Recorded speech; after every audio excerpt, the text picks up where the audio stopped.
quickly. Om Namo Bhagavate Vasudevaya. Om Namo Om Bhagavate Namo Bhagavate Vasudevaya. Vasudevaya. Om Namo Bhagavate Vasudevaya. Om Om Namo Namo Bhagavate Bhagavate Vasudevaya. Vasudevaya. Om Namo Bhagavate Vasudevaya. Om Om Om Namo Namo Namo Bhagavate Bhagavate Bhagavate Vasudevaya. Vasudevaya. Vasudevaya. Did we do it 3 times? I didn't count. Yes. Yeah? Yes, I Okay. think we did, Okay. yeah. Okay. Okay. So we'll read from Srimad Bhagavad Gita, chapter 1. We did last week. We did verse. Which verse did we do last week? Let me check. 1.19. Did we do 20 as well? Yes. Yes. Yes. Right? Yeah. So, what is the first question of Bhagavad Gita?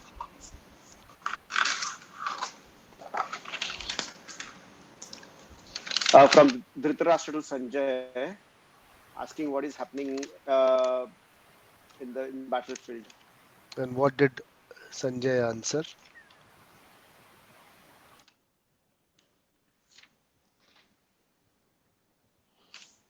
Sanjay said that everybody has prepared for a battle.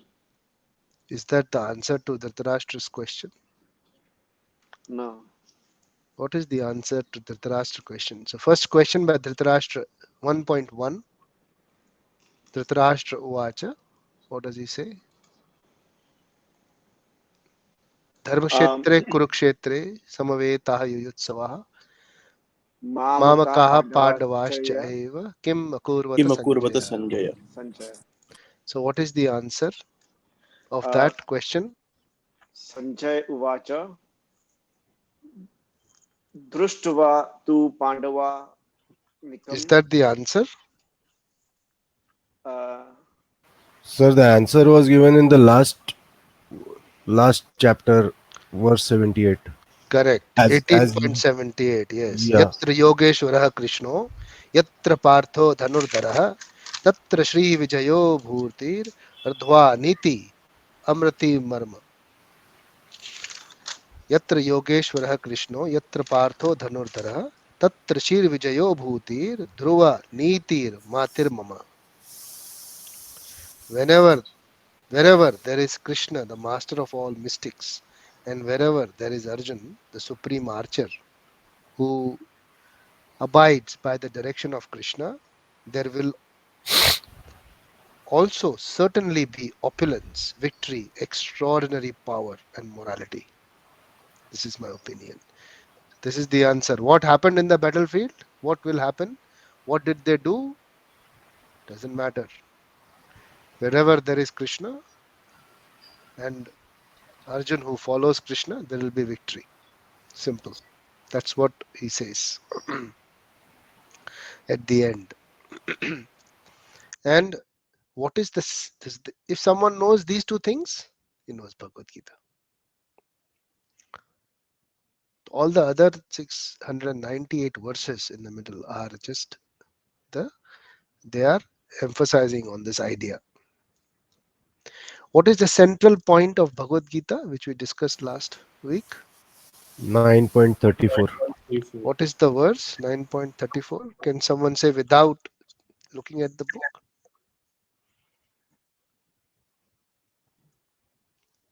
Is it possible? Or do you want to read it? Okay.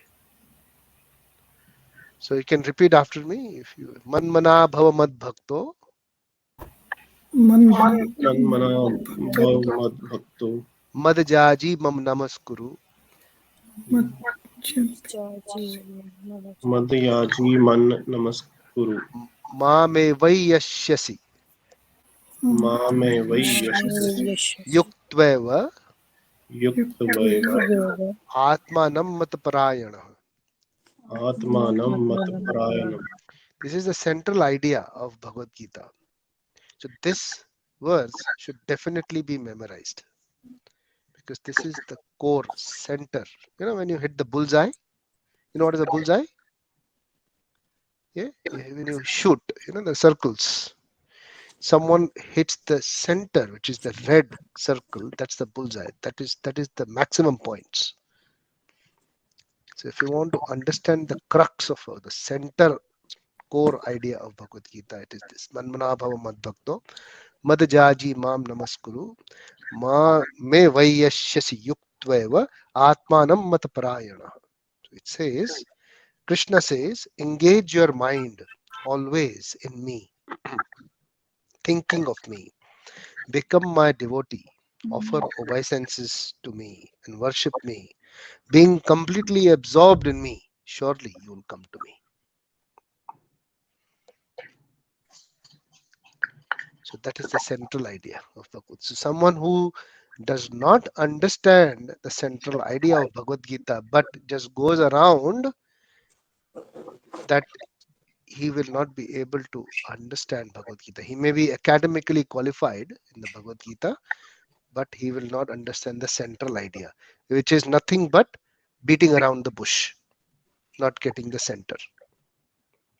We use that phrase, right? Don't beat around the bush, come to the point. So this is the point, without beating around. 9.34.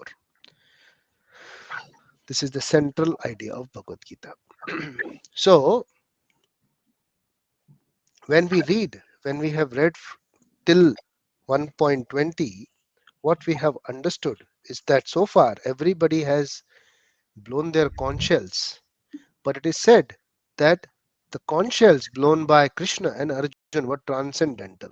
They made the uproaring sound, which created the fear in the hearts of Kauravas, fears in the hearts of Duryodhan's army. These were the transcendental sounds.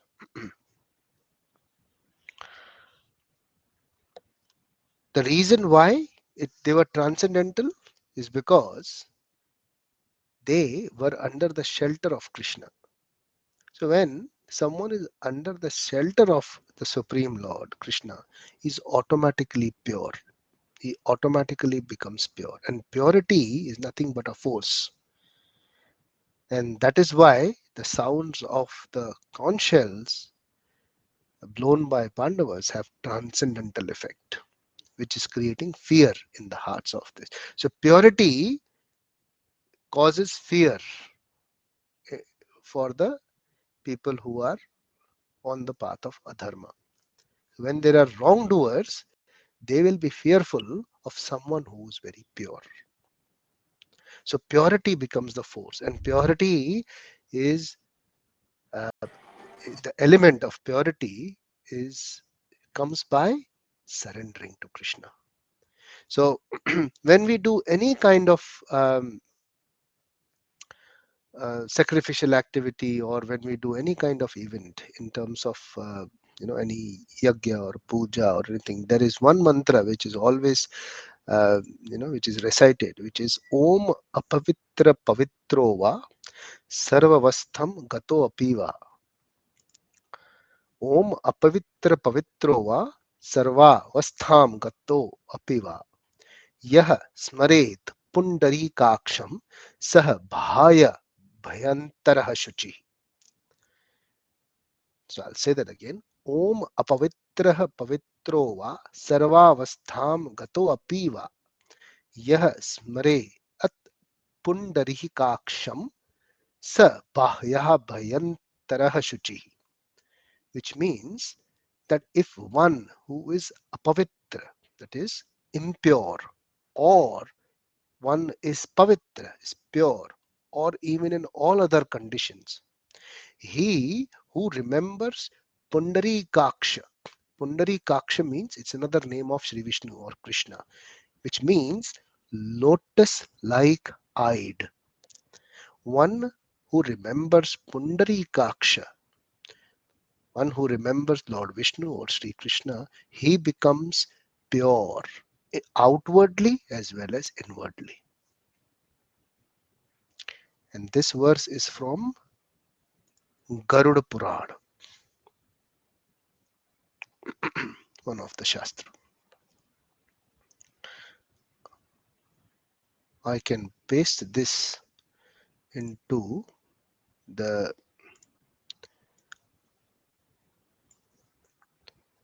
chat, so maybe someone can put it in the WhatsApp group if it is okay. You able to see it? Yeah, everybody able to see it? Yeah. Yeah. So please repeat after me. It's a very pious verse from Garuda Purana. So I'll read that.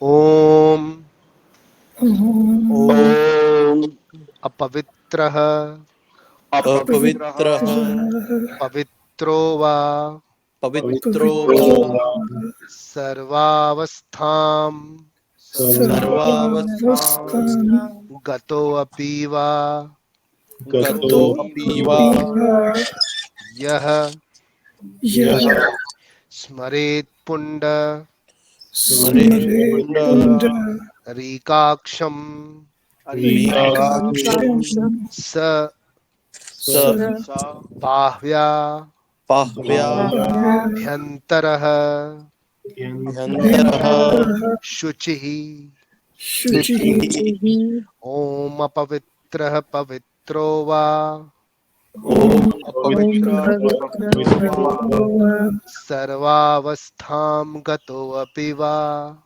Sarvavastham Sarvavastham Gato Apiva Gatopiva Yasmare Yasmare Yasmare Pundarikaksham Pundarikaksham Pundarikaksham Sabhaya Sabhaya Bhavya Abhyantaraha Shuchihi. Abhyantaraha Abhyantara Shuchi Shuchi I'll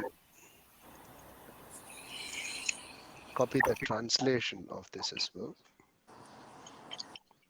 Put it here.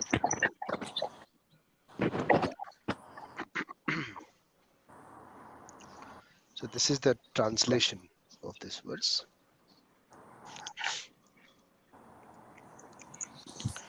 So Pandavas, especially Arjun, of course, other Pandavas are also in the shelter of Lord Shri Krishna, but Arjun was always in the thoughts of Lord Shri Krishna, 24/7. It is said that when he used to breathe while sleeping, sleeping, well, we will discuss about his sleep later in the next verse. But whenever he'll sleep, his breathing had the sound of Krishna in it. That is what is said. So even when he took a breath, it was Krishna's. So this is how he used to think about Krishna. This is how he was absorbed in the names of Krishna. So he understood 9.34 verse very clearly. And that is the reason he did not have fear. He did not have fear. All he had was compassion, which we will be seeing later. But there was no fear. Yeah. So there was no fear? Because he was pure. Pure of the reason? Because he was always absorbed in Krishna. So when you're always absorbed in Krishna, the purity is inside. There is a natural purity, outside as well as inside. Now we will understand the verse 1.20. Now, we read 1.20 last time, and there was a word called Kapi Dhwaja. So we discussed a little bit on that. That who is Kapi?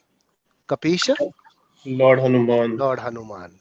So he was present himself on the chariot of Arjun. Arjun, And wherever there is Krishna, or wherever there is Lord Ram, who's one and the same, there is goddess of fortune as well, who's Lakshmi or Sita or Rukmini. So they are physically present as well. So the fortune was also with Arjun.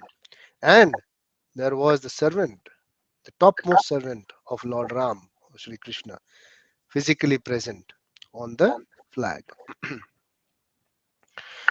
So we discussed last time, I think last to last time, when about Devadatta. Does anyone know what is Devadatta? Yes.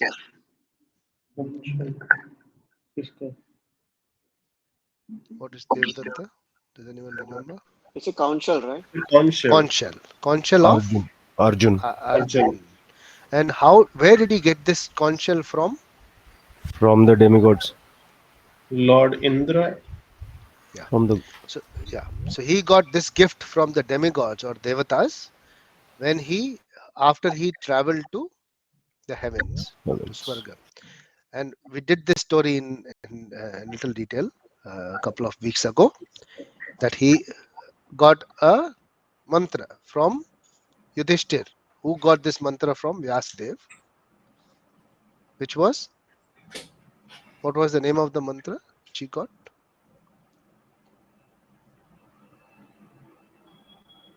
Anyone remembers? Our Devadatta. How Arjun got Devadatta?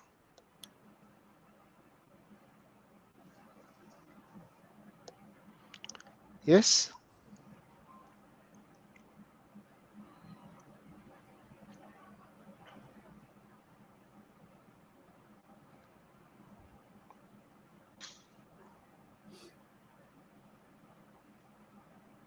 Prati Smriddhi was the name Very of it. nice. Very nice, Karan.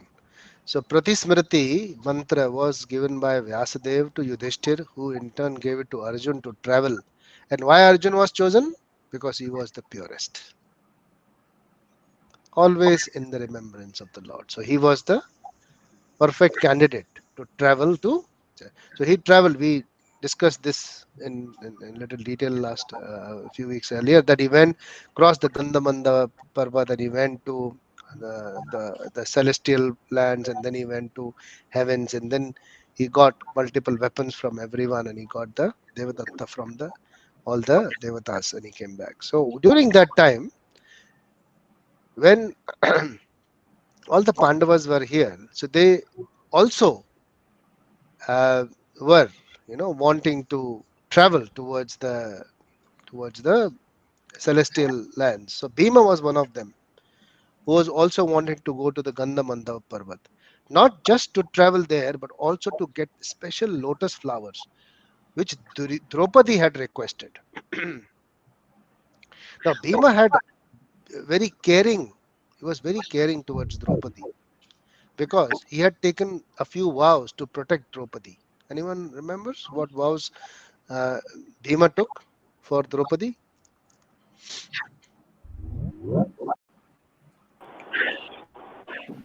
One was that he would drink the blood of Dushasan. Yeah, so he will kill Dushasan and bring his blood from the chest Yeah. to Draupadi so she can wash her hair and tie them up. So he had taken a vow. The other thing he had, which other vow he had taken?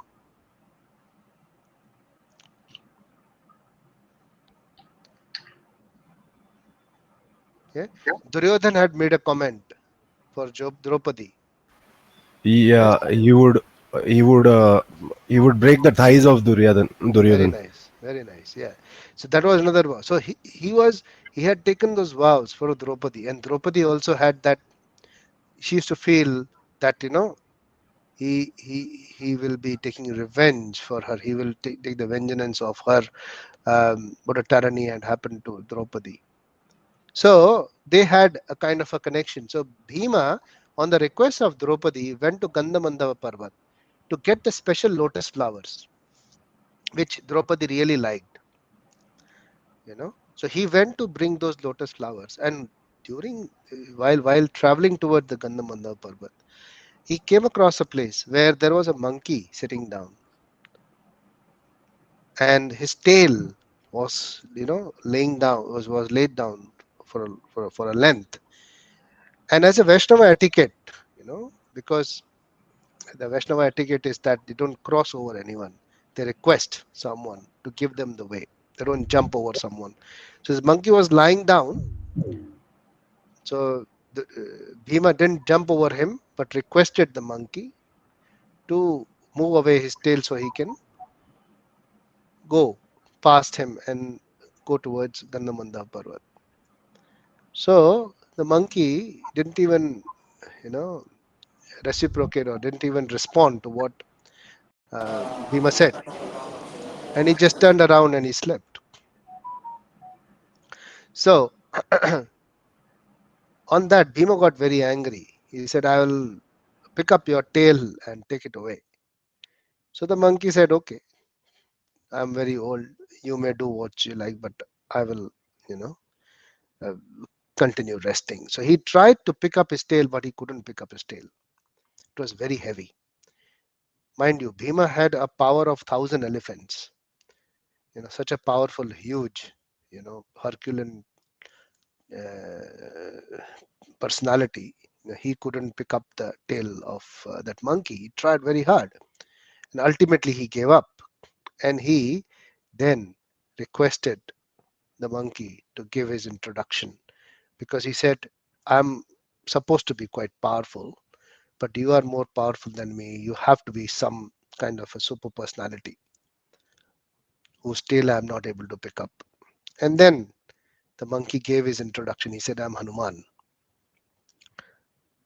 And also, I am the son of Pavan Putra Hanuman. And you are also Vayu Putra Bhim.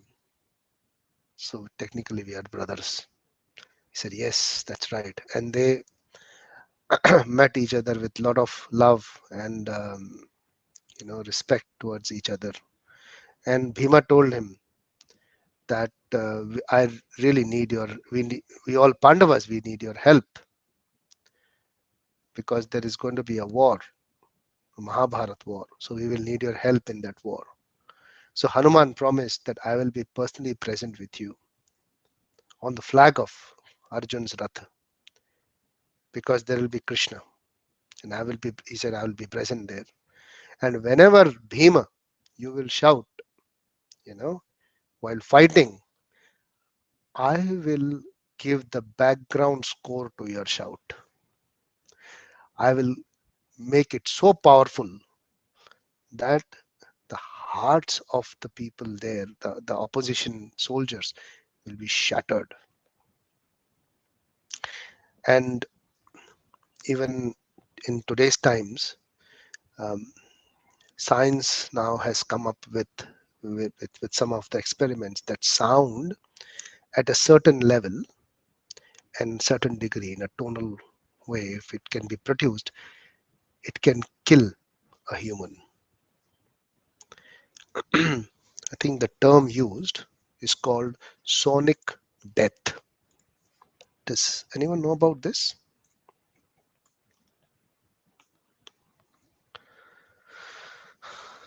Yeah? Anyone knows what is sonic death? So they are working on that area at the moment. The science is working on that. At a certain pitch, certain decibels of sound can actually kill a human. So this has been already. So the reason why I'm saying about science is because this has already been used in Mahabharata. So as per Mahabharata, there was sound which was produced which could shatter the heart of someone and demoralize him completely, almost to the level where he can die also. Stress and bring his moral down. So that was Hanuman's part which he played in Mahabharata. So he was physically present on Arjun's Ratha, on the flag, and was supporting the sounds of Bhima when they were fighting. So Kapi Dhwaja.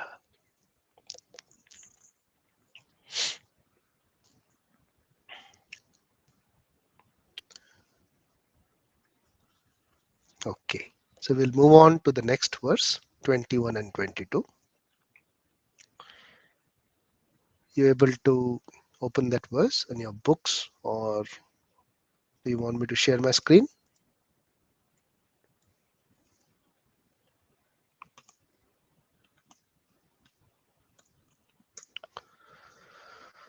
Okay. I'll share my screen.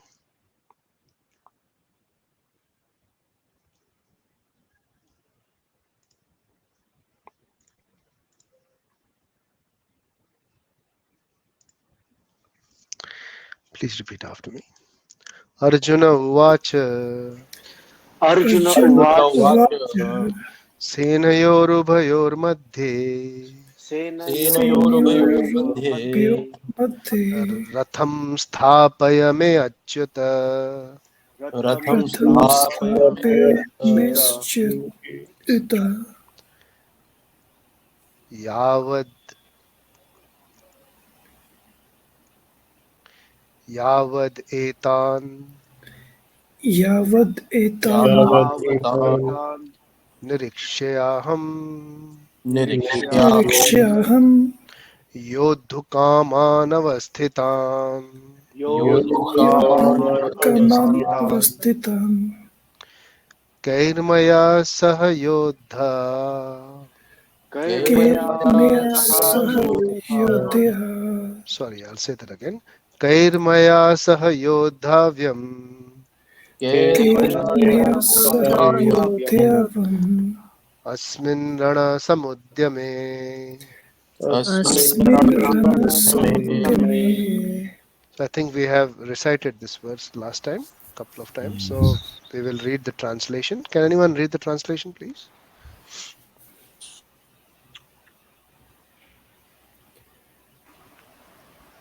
Kalpesh. Okay, I can read.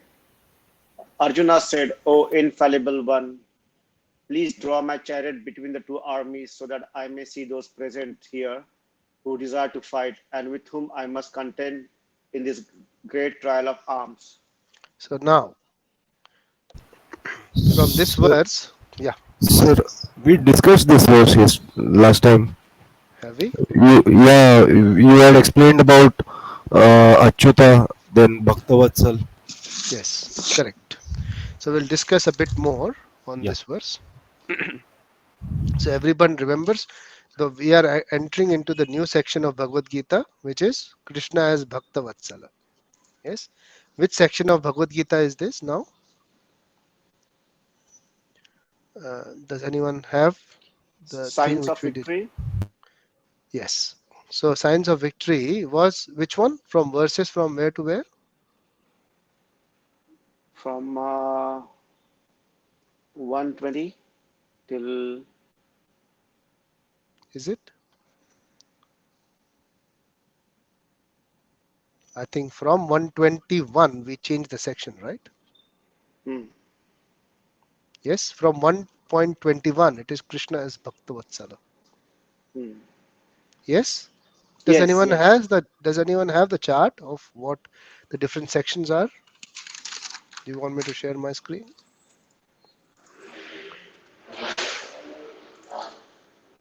Or you have it? Um, I think I did have that somewhere. Mhm.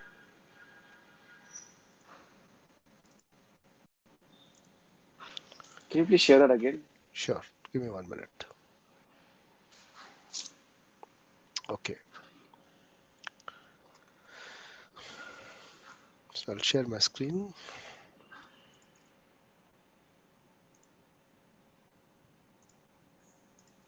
Okay.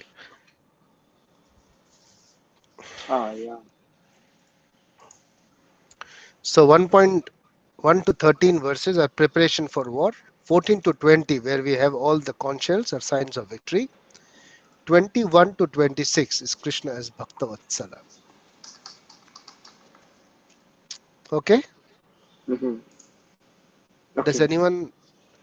everyone got the sections now from 1 to 26, at least for Yeah, now? yeah. Yeah. So we are in the section of Krishna as Bhakta Vatsala. Sorry. Okay. So now, what other things do you see here? Last time we discussed as to Krishna was acting as a Parth Ratha Sarthi for Arjun. So we also discussed what is the position of a rider and a Sarthi. So rider stands there, his feet are there. Yes, we discussed all this. When he has to Yes, go left and right, what does he do? He kicks left and right. Yes, he kicks on the left if he has to go. If he has to speed up, he might even kick on the head. Head. So that is the position of Krishna, is Bhakta Vatsala. So when someone serves Krishna, when someone serves Krishna with his whole heart, like Arjuna was, he was completely absorbed in the names of Krishna, always thinking about Krishna. Krishna reciprocates. Krishna reciprocates by serving his own devotee.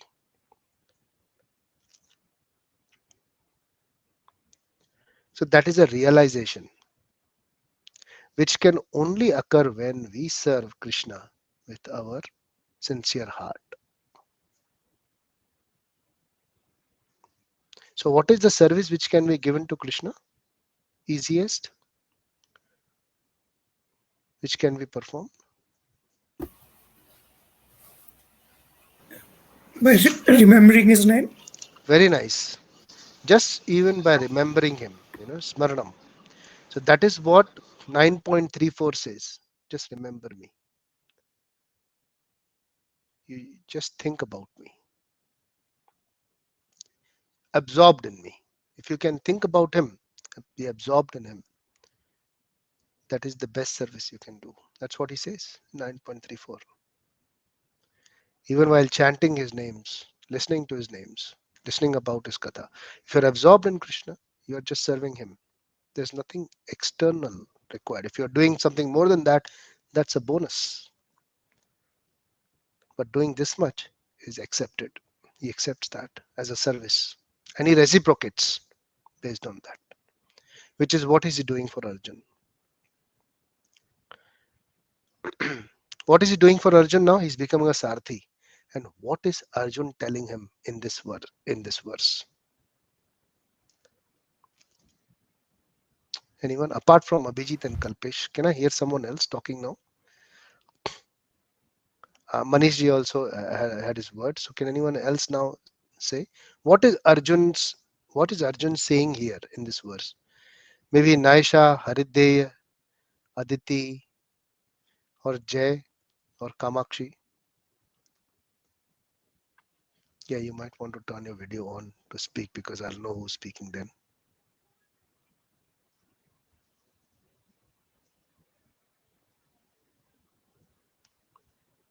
Are you all there?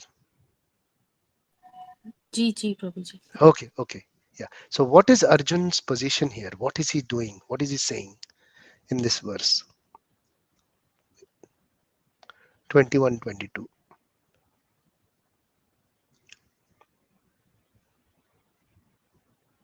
You can read the translation again if you like. Do you want to read the translation again, Kamakshi? You can read it if you like. Ji. Yeah. What is he saying in this 21, 22 verse?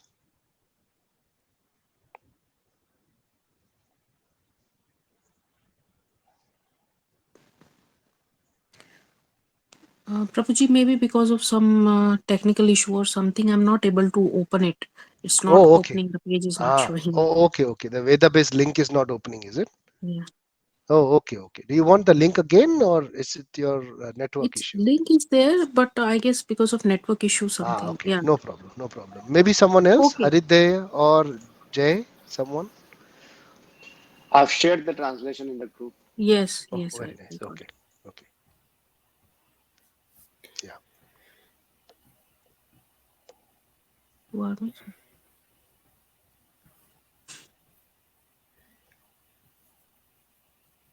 Prabhuji, he's requesting Krishna to draw his chariot between the armies. Yes. You see the present. So as he can see who's there to fight and who with whom he has to fight. The, So, yeah. So, what does this verse look like? Does it sound like he's asking or is he giving some instructions? I think it's more of a request. Request, yeah. Or an instruction, right? Please draw Yeah. my chariot. There. Yes? Does everyone agree? It's an instruction. Harideya, do you agree? It is an instruction.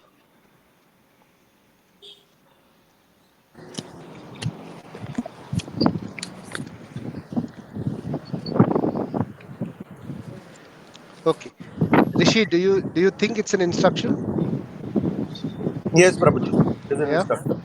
yeah. Trupti, do you think that verse, that translation, Arjun is instructing Krishna to do something?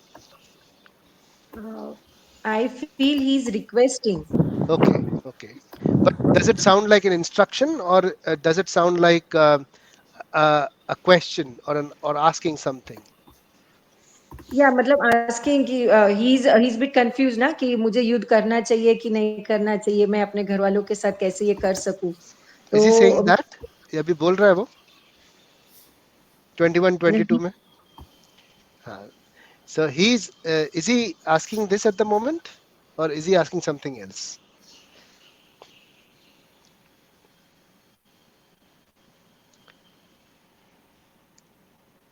he's मतलब he's requesting Krishna कि to show him the right way or ऐसा कुछ No, he's telling him to take him in the middle of the field. Draw the chariot in the middle of the field. Does anyone want to add anything? Kalpesh, you want to say something? Yeah, Manish ji. So also he's saying infallible, like someone who always come to your help and Yeah, who's always there for service. So Krishna is Achyuta. there.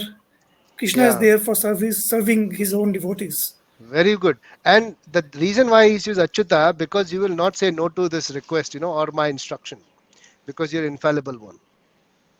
That could also be one understanding, that I'm instructing you, yes, and you are an infallible one. You will even perform this service nicely. So a devotee is instructing the Lord to drive and take him somewhere. Does it sound like that or no? Yes? Yes. Does it Yes. sound like that? Yes. Please take me there. You are the driver. I'm sitting at the back. Maybe you are God, but you are infallible, who doesn't even give up on his service as a driver. Take me there. Also, Prabhuji, he says, so that I may see who is present who wants to fight with me. Show That is me there. who's there. That is true. Absolutely. Yeah. Yeah. So who was that? Who spoke that? Rishi. Yes, Rishi. Yes, you're right. So he wants to see something, and he wants to go there and see his, who wants to fight. And for that, he wants Krishna to take him there on his chariot. And he will be just standing and watching Krishna to drive. Yes? Yeah. Correct? Isn't that our prayer when we go to the temple? When we go to the Lord? Don't we say that? What do we say? मेरे को खाली तू इतने पैसे दे दे भगवान, बाकी मैं देख लूंगा. Yes or no? No, we shouldn't say anything because God knows everything and He knows better what's good for us. Absolutely. So he's reading our mind. Isn't that in our mind?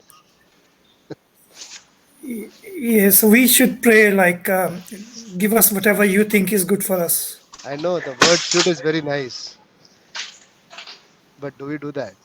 What is in our mind? Generally, what is in our मुझे mind? मुझे ये दे दो मुझे वो दे दो बाकी मैं देख लूंगा सब कुछ, मेरे को खाली ये दे दो. यस, मेरे को खाली इतने $1,000,000 दे दो, बाकी मैं सब संभालूंगा.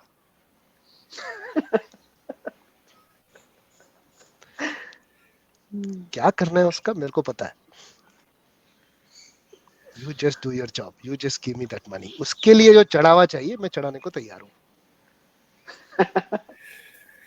on a Anilji, lighter there's note a on a sorry to interrupt on a lighter note अभी तो prayers में ये भी आ गया इसकी शादी हो जाए बस इसकी शादी करा दो Anilji, there's also another joke. Yeah. Anil Ambani goes to the temple and he prays to God and says, "प्रभु बताइए आपको क्या चाहिए?" Wow, very nice, huh? Yeah, isn't that in our mindsets? Hey, we just need this. Rest, I know what to do. God, I need for these resources. How to use them, I know that. That is pretty much Arjun's,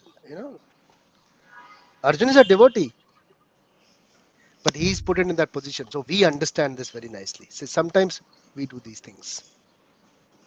He is the Supreme Lord. He knows everything. But and what does Arjun want to see? The next question. So here, understanding is that Arjun is representing us. That he is not like that. He's a pure devotee of the Lord. 24/7 he thinks about the Lord. But he's doing so we understand this. So we understand what is our position. Yeah. What did Arjun wanted to see? What, He wanted to see who is here to fight against him and Pandavas. he knows, right? He knows that, doesn't he? He knows that Bhishma is fighting for the Kauravas. He knows who's where, right? Yes or no? What does he want to see? I think what Krishna wants to make him see. Sorry? I think that is Krishna's choice to make him see what he is asking for. That's okay. He will show him anyway, whatever he wants to. But what is Arjun trying to see? Just take me in the center. Does he want to see the how big is the Kaurav Sena? Okay, that he can see from far also, right? Sena Okay. standing. Why does he want to go in front, in the center, near the people, opposition party? किसको किसको ठोकना है देखना है उसको. Very true. That's true. Whom he has to fight with, yes? Whom is he Hmm. fighting with? Number one. And also, there is one more thing. You want to He wa- see, yes, sorry. he was मतलब is that so कि उस he knows कि भीष्म पितामह द्रोणा गुरु कृपा गुरु all वो सब opposite सेना में है. तो does he want to take their blessings before starting the war? Yeah, very nice. That could be one thing. But he also wants to see these people, how can they be inimical against me? I want to see their enmity in their eyes. Is they really wanting to fight me? If somebody tells you that your relatives want to fight, you want to see on their faces, right? How would they look when they want to fight me? They were so good till yesterday. Suddenly, I want to see their faces. That's he wants to see. He wants to see the enmity on their faces. That's why he wants to draw the chariot right in the middle. Krishna also thinks the same way, right? You have to fight. What do you want to see?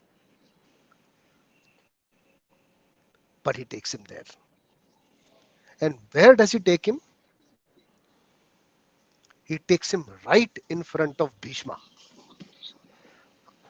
the person who loves him the most from the opponent side. And the other person who loves him second most, Dronacharya. Drona. Drona and Bhishma, they loved the the most of their love went to Arjun. So Arjun for Drona, Arjun was the best student, best archer. For Bhishma, he was like the beloved grandchild. That was and that's where Krishna took him. You know? Not in front of Duryodhan, not in front of any other person. He took him right in front of Drona, and so it was not just Arjun who is trying to instruct, but Krishna is also instructing him in some way or the other, which will apparently happen. Sorry, not apparently. Eventually, it will happen, but he wants to do the same thing. He's making up a setup. He's Krishna is making.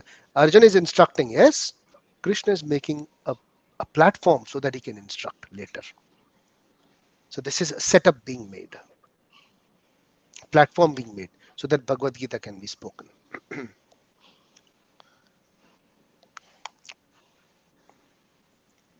So basically, be mindful of what you are requesting from Lord.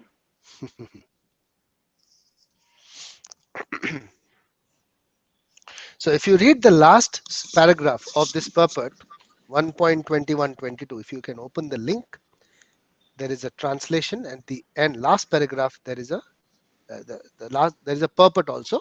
So if you go to the last paragraph of the purport, I'll read it now.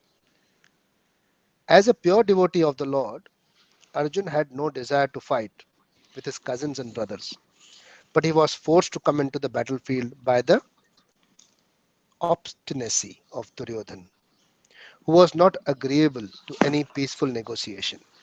So there is a background to this. Krishna had become a Shanti Duta and gone to um, Dhritarashtra, asking that if there is some peaceful solution and we don't fight at all.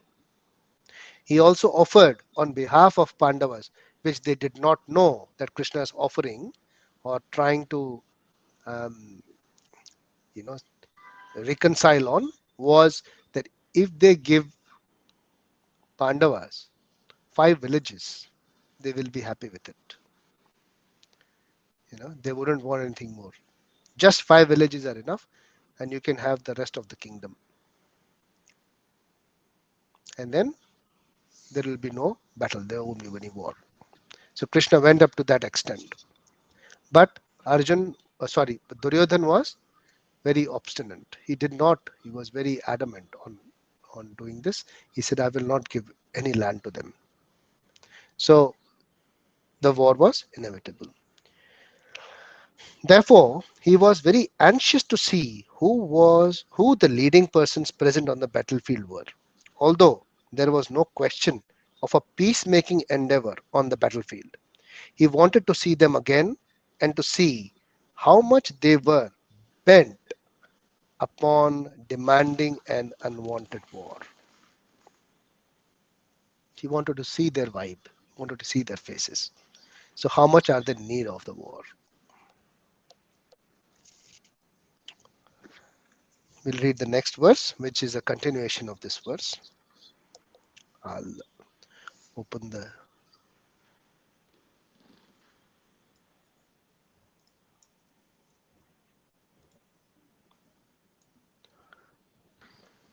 share my screen now. Please repeat after me. Yotsyamanan avekshaham Yotyamanam Yotsyamanaveksham Vikshaham ya ete atra samagataha ya Ya ete Ete यत्र समागताः Trasmagataha samagata धार्तराष्ट्रास्य दुर्बुद्धेर् Dhartarashtra dhartarashtrasya Durpitri durbudhe युद्धे प्रिय चिकीर्षवः युद्धे Yudhe प्रिय Priya चिकीर्षवः Chikishavaha charava योत्स्यमानानवेक्षाहम् Yotsamanan yotsyamanaveksham Vikshaham य एते अत्र समागताः Ya ya यत्र ete समागताः samagata Trasmagataha धार्तराष्ट्रस्य दुर्बुद्धेर् Dhartarashtra dhartarashtrasya दुर्बुद्धे durbudhe Durbute युद्धे प्रिय चिकीर्षवः युद्धे Yudhe प्रिय Priya चिकीर्षवः Chikishavaha योत्स्यमानानवेक्षाहम् Yotsamaya योत्स्यमानानवेक्षामः yotsyamanaveksham Vikshaham य एते अत्र समागताः य एते Yete अत्र समागताः Samagataha samagata धार्तराष्ट्रस्य दुर्बुद्धे धार्तराष्ट्रस्य Dhartarashtra दुर्बुद्धे dhartarashtrasya Durbute durbudhe युद्धे प्रियचिकीर्षवः युद्धे Yudhe प्रिय Yuddhe चिकीर्षवः Priya Chikishvaraha. Chikirsava. Can someone read the translation, please? Let me see those who have come here to fight, wishing to please the evil-minded son of Dhritarashtra.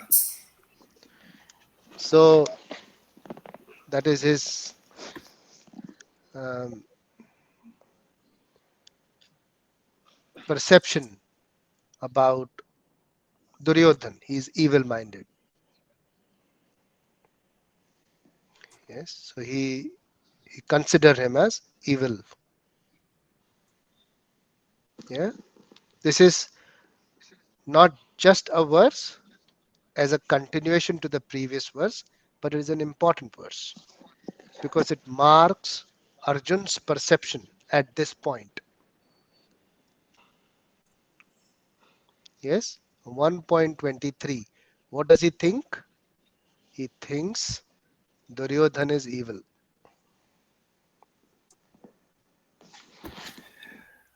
Yes, Uh, Manishi. don't the people who support evil-minded, they also become the same, or they are also like same? People who support the evil, Don't aren't they the same evil-minded as well? I would put it in another form as well. People who associate with the evil also may become evil.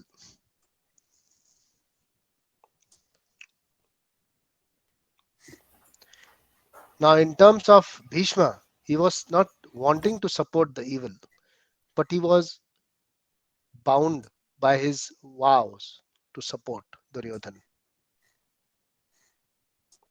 But he never associated with Duryodhan.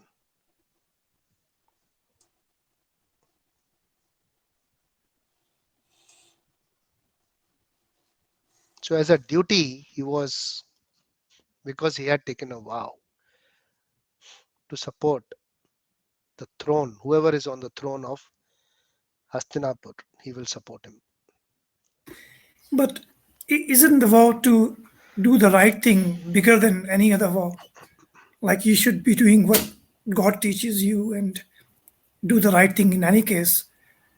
But just because you have taken a vow, you're doing something wrong. So, for what is right or wrong,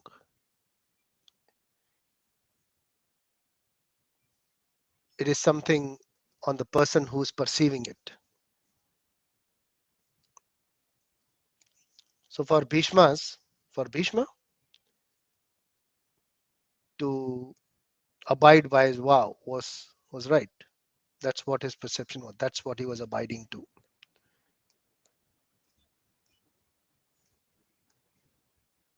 But as per the dharma perception, wasn't he wrong? So, what is dharma? That brings the question. Whatever takes you near to God, or Is it the dharma? yeah, the right thing you do takes you near to the God. Okay, if you consider that being, doing something which takes you near to the God is dharma, was Bhishma doing something which could take him near to the God? I don't think so. Okay. So at one point he wanted Krishna to kill him in Mahabharata. So if Krishna kills someone, he is delivered. He goes to Krishna. How's that to do and go to Krishna? Wouldn't that be dharma? I think it's better to do it the other way, like follow the right path, because they say like it's not the destination which is more important; it's the journey which takes you to God by taking God's name and doing the right thing, which is more important. So that way we'll have billions of beliefs, right? So who's right, Yes, who's that's wrong? yes, So instead of going into that circle, we just do what Krishna says, as simple as that. yeah, but don't, because people make mistake, and if they correct themselves and then do the right thing, isn't that the right way? People make mistake and then they do the right thing. So they can So correct themselves. so what is the right thing and what was So wrong before? so wrong was that he took the vow that even if the king is doing the wrong thing, I will support him. He didn't take that vow. He said, But whoever sits on Hastinapur, I will support him. but then that means like even if he's doing wrong, I will support him. He wouldn't have thought about it at that point. But then he made a mistake. That is not what Bhishma is thinking, right? we Yeah, are yeah, thinking that. I know what he's thinking. Even Duryodhan is thinking that he's doing the right thing. So it's not the Duryo- matter what he's thinking, it's the matter what's the right or wrong. Duryodhan is thinking he's doing the right thing, but it is pretty visible that it is incorrect. So if you see the analysis, if you do the analysis, which is Sankhya Yoga, which will come in chapter 2. So if you go Sankhya, if you break it down, so if someone comes and gives a proposal that let's not kill 1 million people and settle on something which is win-win for both of us and it will save the people, that's pretty visible, right? And Bhishma did support that proposal from Krishna. That is just one example of saying that what is visible in terms of right or wrong. But you may be right. Duryodhan thinks he's right as well. He's following the dharma. But visibly he's not. And also, when there is evil, when we talk about evil, it is not um, that some people are evil and some people are good. I think we did this, the degree of wise and virtuous. So how it is basically is that what is the degree you are at in that kind of spectrum? Did we do that spectrum, wise and virtuous?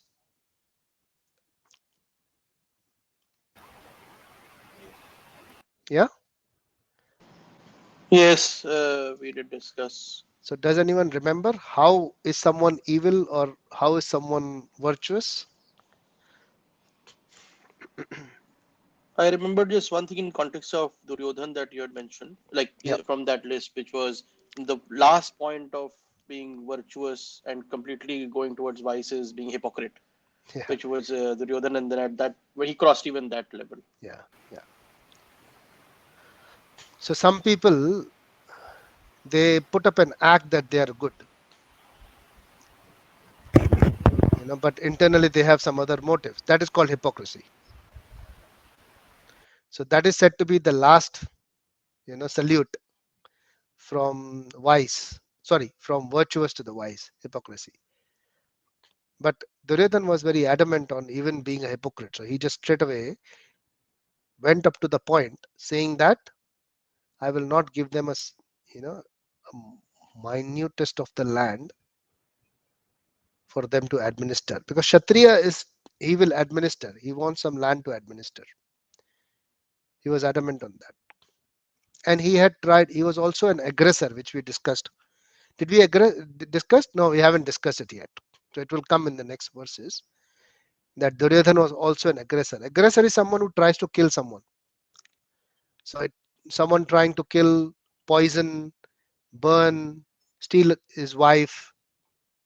These are all aggressors and they should be killed.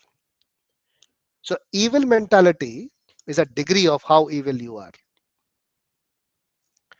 Bhishma, on the other hand, he was between all these kind of people in the palace, but still he was a celibate.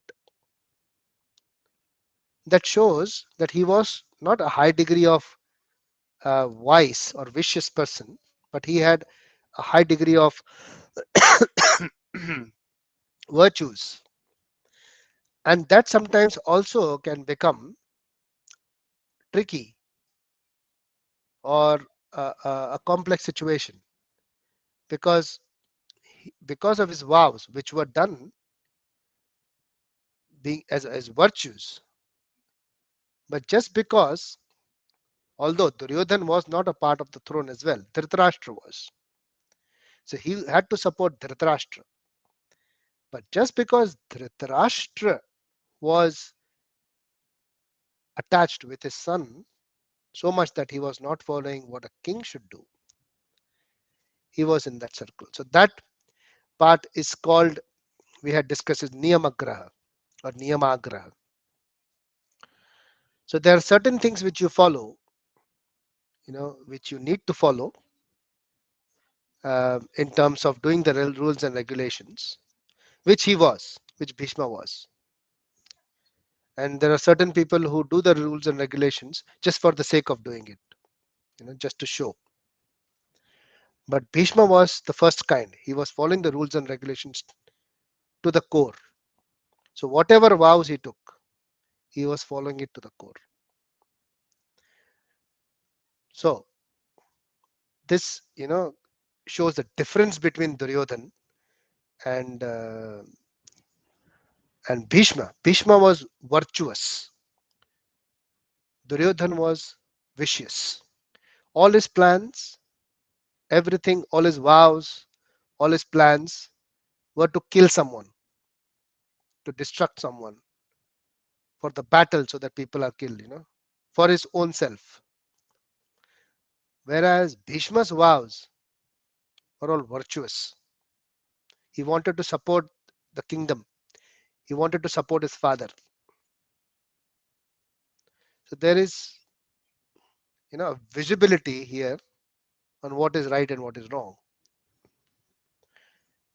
Does it answer your question, Manishji? Or did I confuse you more? No, no, it did answer my question, but still, I think like up to a certain degree, he was wrong on the wrong side. Who, Bhishma? Uh, yes, because he was still supporting something which was wrong, which is Yeah. evil. So at that point, when Draupadi had come to him for shelter, he answered her that when she was being disrobed, Draupadi, when she was being disrobed, she came to Bhishma for shelter, and Bhishma told her that you were. He was analyzing on Draupadi's position, that you were the daughter of Drupad. After you got married, now you are the wife of Yudhishthir, and Yudhishthir should take care of you. But Yudhishthir himself is gone now. He has gambled himself, so he shouldn't be able to gamble you. So she asked him that who will give me shelter? Will it be my father? Because no, the father has already left me. Now I'm married to Yudhishthir. Yudhishthir he's gambled himself. So whose shelter I should go in? So as a Kshatriya at that time, Bhishma must give shelter and help Draupadi. But he went into the Niyamagraha, rules and regulations. Yeah, you should follow rules and regulations. But when there is someone who is in coming to a shelter, you should be helping that person. So that is wrong. Yes, I agree with you. But supporting Duryodhan or supporting Kuru clan in terms of fighting against this, that was never his wish. But because he was bound by his vows, he was doing it. So there's another way to put this question: like, if we have two things which both are wrong, Hmm. one thing is like to break your vow or stick to your vow, and then second thing is not give shelter to Draupadi. Hmm. And God is going to punish you for one thing anyway because some one thing is wrong. Hmm. So won't you do the right thing by saying, okay, in any way I have to do one thing which is wrong. Let me do what I think is right. So one way to, yeah, you are right. So where it comes to Draupadi, he would have definitely was in a position to give shelter to Draupadi, which he did not, which was wrong, of course. And the other thing was, if you look from Bhishma's angle, that why not a fight against Krishna and get killed by him and get delivered. So that is Bhishma's angle also. Yes. So it is not just winning the battle, but getting delivered also. So he has a spiritual purpose. Unlike the other people who were killed by Krishna, like there was, um, what was his name? Shishupal. Does anyone know who Shishupal? Yeah, 100 mistakes one. Yeah. So he was also killed by Krishna, but he was delivered to Krishna. And his whole purpose was to get killed by Krishna. You know. But that was not Bhishma. Bhishma was doing his vow, but in turn, he was also having this thing that if I get killed by Krishna, it will be like the bonus. Why not go against him and get delivered? Because his life was a curse any which ways. You know the background of Bhishma, right? So Bhishma was actually one of the 8 rishis who were cursed to live in this world. 7 of them got delivered when Ganga actually killed them. As soon as they were born, Ganga delivered them straight away. So the, the newborn child, she put them in the river. And that was their destiny, that they will be delivered instantly by Ganga herself. But the 8th one was questioned by Shantanu to Ganga. And that was the deal between Shantanu and Ganga. That if Shantanu asks Ganga that why is she drowning the kids, she will stop it. And she will give that kid to Shantanu and she will go away from his life. And that was the reason Shantanu was alone and Bhishma was actually living his curse. So if I look from Bhishma's angle, he wanted to finish off his curse as soon as possible because he was already delayed. So even if he has made a mistake, his perception on the other hand would be if Krishna kills me because of this mistake, I am delivered. But Duryodhan did not have this mentality.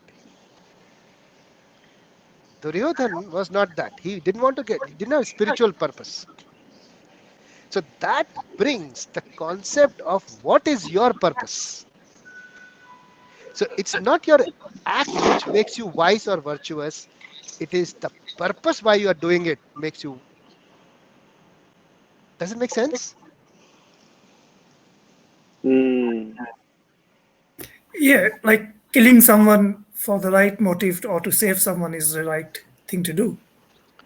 So if you see Bhishma, he was fighting against Krishna so that he is killed and get delivered. Duryodhan was fighting against Krishna so he and gets the kingdom to enjoy this material world. That was the difference between two. And that is actually the difference between a devotee and a demon.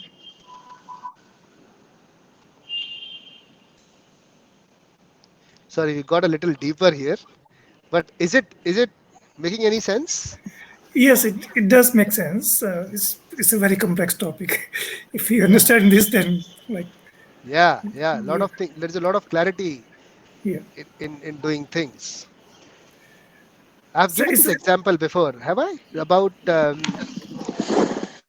having prasadam once, and the person came against. He was searching for sweets in the prasadam area. Have I given? I think would have given to the other The other group. group. Other group. Yeah, not this group, right? No. Okay, I'll tell you this real time thing. So this has happened with a devotee. This might clear a lot of things in this context. So there was one devotee. He was sitting in a temple who was always in serving. He was serving like standing on the counter and giving prasad to everyone.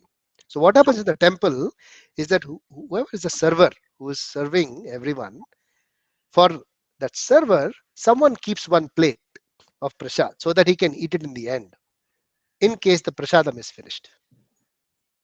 You know, after he serves, everything is over. There is a plate for him to eat. So he served. He was serving, and he served everyone. And at the end, there was hardly any prasad left, and especially the sweets. Sweets were totally sold out. Not sold out, they finished actually.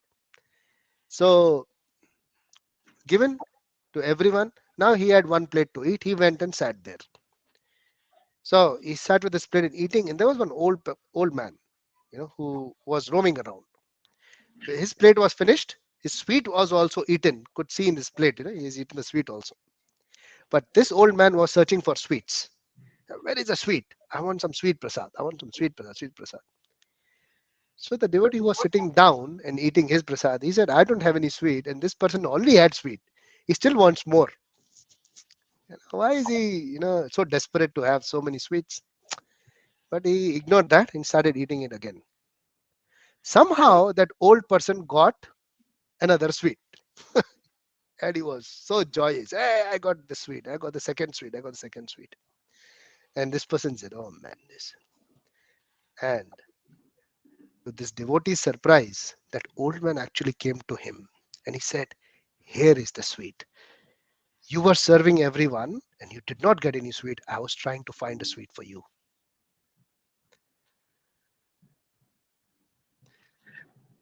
You see?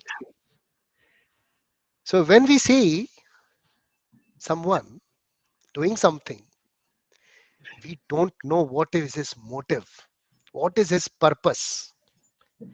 So it may look that he's doing something wrong or right or don't know, whatever we judge. But we cannot know what is his purpose.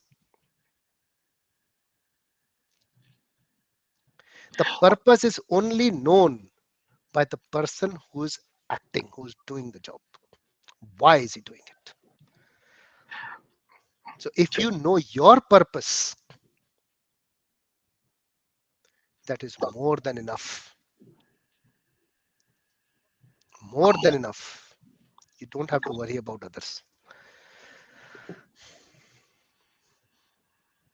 So if the purpose, which is, what is the purpose of Bhagavad Gita? 9.34. If our purpose, if one individual's purpose of Bhagavad Gita is that, then you are thinking correctly.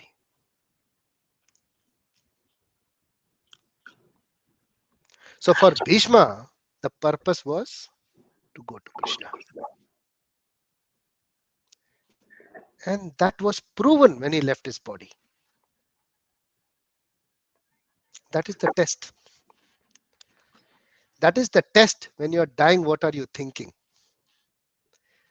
Do you still want to go to Krishna? Or still want some more toys before you die?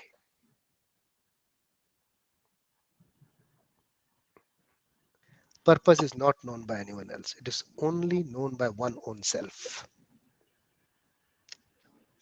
So instead of analyzing all others or finding others as to who's right or wrong, we should find our purpose. If we can find our purpose, it is said that, again, I have repeated this a few times, that the purpose of life is life with a purpose.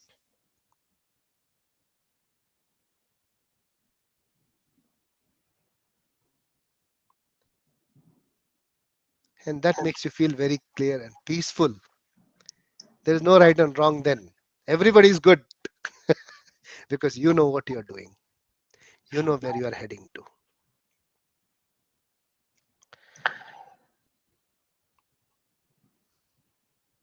Okay. So we'll end our discussion here and we'll read from 1.24 next week. If possible, please read the introduction of Bhagavad Gita. It will cover a lot of aspects, a lot of clarity you'll get after reading introduction. So we can continue from 1.24 and read the purpose also if you have something, and we can discuss more on that. Any more comments or questions? No? Okay. Thank you. Hare Krishna. Hare Krishna.